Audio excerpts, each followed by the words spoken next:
To musí být někdo, kdo je šikovný, odvážný a ještě hodně, ale hodně doma čumí na televizi. Je tady někdo? Ne. To už umíte všichni, jo. Pak tady je krásná holka, pěkná, pojď sem, ty jsi pěkná. Tak ukážeme velké kouzlo, přátelé. Já udělám čáry máry. A tady změníme krasavici, uděláme z ní večerníčka. Připravena?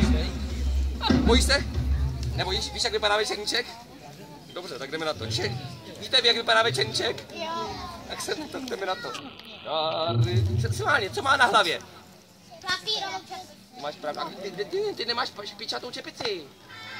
Já ti na chvilku počím svoji, ale jenom na chvilku. Ale aby viděli úplně i vzadu, musím si tě dát na ramena. Jak seš těžká? No, já bych řekl, že jako svítí. Musíme to udělat jinak. Ty se rozkroč, já se rozeběhnu a tady tě naberu, jo? To je plán. Pozor! Akce! Ne! Musím níž. Akce! Ne!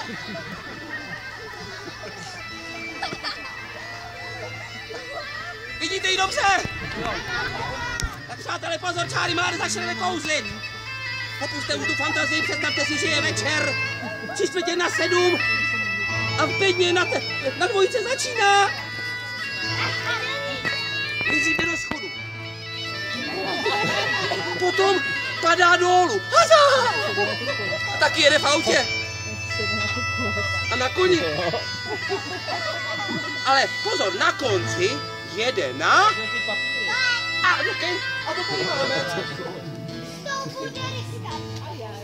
Tedy pozor, přátelé, než začnu, mám ještě 2 otázky pro artistku. 2 otázky. Hele, první, jsi připravená? Dobrý, druhá otázka, bojíš se? No to je jedno. Přátelé, můžete nám to startovat? 3, 2, 1. A je to tady, prosím pěkně. Večerníček zamává. Ano, určitě někdo zatleská. Já taky. A dobře, večerníček se ukloní. Já to nevidím, kloní se. Já ti pomůžu trošku.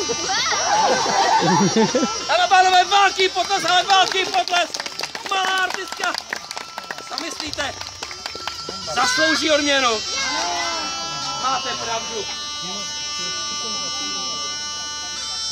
A taková kočka zaslouží odměnu extra. Pěkná holka. Víte, co mají kočky nejradši? Teda někdo říká mlíko, ale mlíko nenafouknu. Samozřejmě, myši.